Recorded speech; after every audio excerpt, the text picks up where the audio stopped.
ఎప్పటికీ ఇబ్బంది, ఎప్పటికైనా కాదు, ఇప్పటి నుంచి ఎప్పటికీ ఇబ్బంది. ఎందుకంటే సినిమాలో ఉన్నంతవరకు వాళ్ళు హ్యాపీ, వీళ్ళు మైండ్ గేమ్ ఆడతారు, వ్యక్తిగత హననం చేస్తారు, బిడ్డల్ని భార్యల్ని ఎవరిని వదలరు. కానీ ఈ దేశ రాజకీయాల్లో నాకు తెలిసి, మీకు కూడా తెలిసిన అంశం, పవన్ కళ్యాణ్ గారిని వ్యక్తిగత విమర్శించినట్టుగా ఏ రాజకీయ నాయకుడిని విమర్శించాల. కానీ మీరు అన్నట్టు నిలబడ్డాడు, కలబడ్డాడు, ఈరోజు విజయం సాధించాడు. 4.5 దశాబ్దాల అనుభవం ఉన్న చంద్రబాబు నాయుడు గారికి ఈయనకున్న పోరాట పటిమ ఈరోజు 151 సీట్ల నుంచి 11కి పరిమితం చేశారంటే, మధ్యలో 5 ఎగిరిపోయిందంటే, అంటే జగన్ నిన్ను అదపాతనం తొక్కపోతే నా పేరు పవన్ కళ్యాణ్ కాదు, నా పార్టీ జనసేన కాదని చెప్పి చేశాడు. మరి ఈ సినిమాలో కూడా ఇంకో డైలాగ్ ఉంది, నేను రావాలనుకుంటున్నారు కొంతమంది, మొక్కుంటున్నారు, నేను రాకూడదని చెప్పి కొంతమంది అనుకుంటున్నారు, వినాలి, వీరమ్మలు చెప్తే వినాలి అంటున్నాడు. చెప్పి సక్సెస్ కొట్టాడు సార్. ఇది చారిత్రాత్మక నేపథ్యం ఉన్న సినిమా.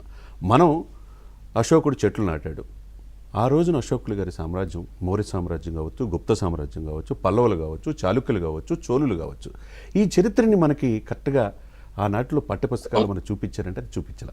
చరిత్ర చదువుకున్నట్టుగా చెప్తున్నాం. మీరు మహమ్మద్దులు, తొగ్లకులు, గోరీలు, లేకపోతే ఈనాడు ఔరంగజేబులు, వాళ్ళు చేసిన విధ్వంసకరమైన ఇది మన హిందూ సనాతన సాంప్రదాయాన్ని కూలగొట్టి, చివరికి నిన్న నేను సినిమా చూశాను సార్, కళ్ళమ్మటి నీళ్ళు వచ్చే సన్నివేశాలు.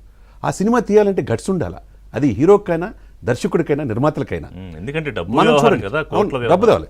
మనం చూడని చరిత్రని సమాజానికి తెలియజేయటం. నేను ఆయన ప్రెస్ మీట్, ఫస్ట్ టైం ఆయన ప్రెస్ మీట్కి రావటం పార్కైత్లో చూసాను, తర్వాత అందరితో మాట్లాడింది చూసాం, తర్వాత నిన్న దస్పల్లలో కూడా చూసా. చాలా క్లారిటీతో ఉన్నాడు ఆయన. ఆయన చదివింది ఇంటరే, కానీ సమాజాన్ని చదివాడు, చరిత్రను చదివాడు.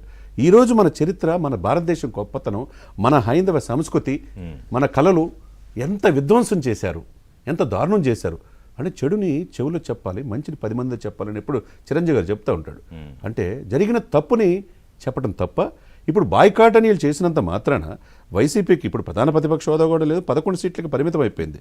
రేపు నేను ఇంకా మళ్ళా చెప్తున్నాను కదా, పవన్ కళ్యాణ్ లాంటి దృఢమైన ఆశయాలు, జాతీయ భావజాలం, దశాబ్దం పైన పోరాటం.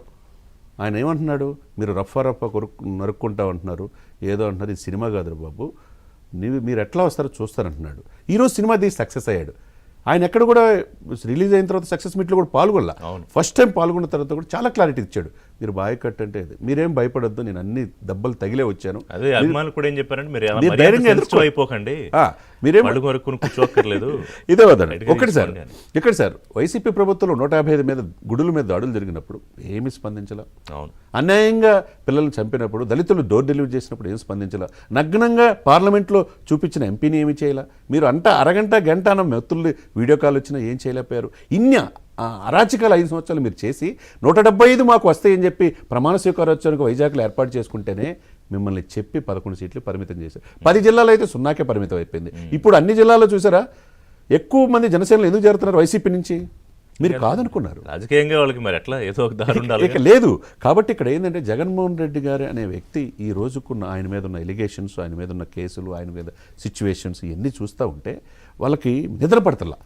ఇప్పుడు ఈ సినిమా వచ్చి 5 భాషల్లో. సో పవన్ కళ్యాణ్ ఒక నైట్ మేర్ జగన్మోహన్ రెడ్డికి, అంతేనా? ఒక పీడకల. అంతే, పీడకలే. జగన్మోహన్ రెడ్డి నైట్ లో కూడా గుర్తొచ్చేది చంద్రబాబు నాయుడు గారి కంటే పవన్ కళ్యాణ్ ఎక్కువ గుర్తొస్తాడు. ఎందుకంటే చెప్పి చేశాడు, ఇంటర్ బాబు ఈ రాజకీయం అని. ఈ సినిమా కూడా చెప్పి విజయం సాధించారు. మనం చూడని, మన బిడ్డలు చూడని, మనం ముందు జనరేషన్ చూడని చరిత్రని సజీవంగా చూపించాడు. మన గుడుల మీద, మన విగ్రహాల్ని ఎంత దారుణంగా ఇక్కడ దాంట్లో అగ్నిలో చేస్తారు అని చెప్పి చూపించాడు. ఇది చాలా వండర్ఫుల్ సార్. ఇంటర్వెల్ ముందుండి ఒక బెబ్బుల్ని ఆయన చాలా కళ్ళతో సెటిల్ పెర్ఫార్మెన్స్ చూపించే ఇది, ఆ భయం అనేది అక్కడ ఆ పులిలో, ఆ బెబ్బుల్లో జగన్మోహన్ రెడ్డే కనపడ్డాడు అక్కడ. ఇక్కడ ఆయన అంత ఆహాభావాలు పండించాడు. సెకండ్ హాఫ్లో లాస్ట్ 18 మినిట్స్ అండి, మార్షల్ ఆర్ట్స్ వచ్చిన వ్యక్తి ఆనాడు అరిచకలే ఎలా ఎదుర్కోవాలో చూపించాడు. తర్వాత బాబీ డియోల్ కూడా ఔరంగజేబ్ పాత్రలో చాలా చక్కగా ఇది అయిపోయాడు. ఇంకా పార్ట్ 2 ఇంకోటి చెప్పారు, ఈ సినిమాని ఋషి గారు ఈ సినిమాని చంపాలని ఏదో చూశారు, కానీ పార్ట్ 2 ఉందని క్లారిటీ ఇచ్చి. నాకు అక్కడ కోపం ఎక్కడ వచ్చిందంటే అండి, సరే ఏదో సినిమాలు, మామూలు సినిమాలు, రాజకీయాలు ఇవన్నీ ఇంతకుముందు కూడా చేశారు ఆయన సినిమాల మీద.